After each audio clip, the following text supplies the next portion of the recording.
yang namanya demokrasi itu memang memerlukan adanya oposisi. Nah, apakah kemudian oposisinya ini satu partai atau dua partai itu kembali kepada kita. Tetapi hemat saya kalau PDI Perjuangan yang oposisi sebetulnya sudah cukup ya, karena sudah hampir 20% dari total parlemen, dan ya itu sudah mewakili aspirasi di masyarakat. Yang kedua, kalau ada partai politik yang masuk ke dalam kabinet Prabowo Gibran di luar koalisi Indonesia Maju, bisa diterima dalam kerangka bahwa memang memberikan dukungan kepada parlemen, tetapi dengan syarat bahwa yang masuk itu harus menyesuaikan diri dengan programnya 02. Ritmenya harus cocok, dia nggak boleh toksik, dia tidak boleh negatif, dalam pengertian dia jangan mengganggu ritme dan bertentangan dengan visi dan misi dari 02. Itu menurut saya syarat yang diperlukan. Kan begini, kalau kita bicara menteri itu kan prerogatif dari presiden. Jadi sebetulnya kembalikan saja kepada Pak Prabowo. Tetapi saya yakin Pak Prabowo sudah punya hitungan dan sudah punya kalkulasi, dan tentu saja nanti yang akan partai politik yang gabung dengan pemerintahan pasti mendapatkan porsi menteri. Berapanya memang sebaiknya diserahkan kepada Pak Prabowo, karena memang konstitusi kita mengatakan demikian, bahwa menteri itu adalah prerogatif presiden. Ya, kan mereka bicara sebagai calon presiden. Nah, sikap mereka sebagai calon presiden itu bisa beda, bisa sama dengan partai politik pengusungnya. Dalam kasus Anies kelihatannya berbeda, paling tidak dalam konteks Nasdem dan PKB. Tetapi dalam konteks Ganjar kelihatannya akan sama, minimal dengan PDI Perjuangan. Tetapi P3 pun juga belum tentu sama kan dengan Ganjar kan. Jadi kita harus bedakan antara calon presiden dengan partai politik. Mana yang akan lebih berperan, ada porsinya masing-masing. Calon presiden mewakili konstituennya, partai politik porsinya di parlemen. Bukan menentukan ya, tapi merupakan cerminan.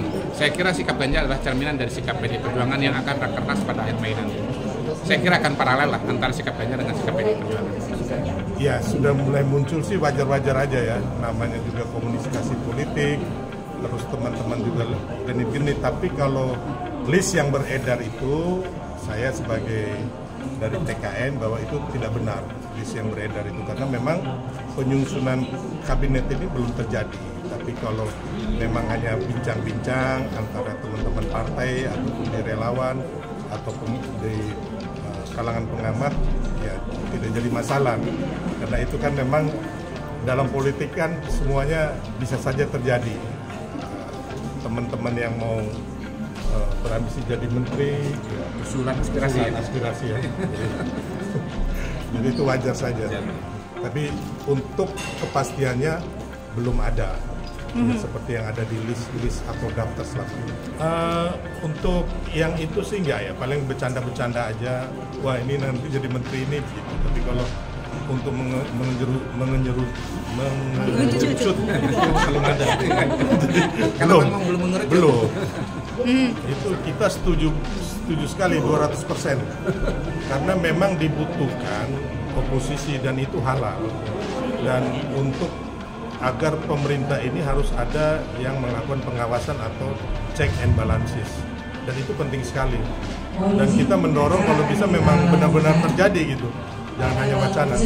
Ya mungkin mereka kan masih konsolidasi di dalam, hanya memang kan capresnya dalam hal ini Mas Ganjar kan sudah bilang bahwa beliau akan oposisi. Seperti Bang Hudori bilang tadi bahwa itu juga mencerminkan PDI Perjuangan gitu. Saya pikir enggak ya, karena memang mereka mungkin porsinya akan bermain di pilkada nanti jadi gubernur atau bahkan mungkin jadi Pak RT menurut saya. Jadi enggak. Jadi intinya sih enggak jadi saya pikir enggak ya, nggak ada yang mengajak juga nggak ada yang diajak, jadi enggak. Oke.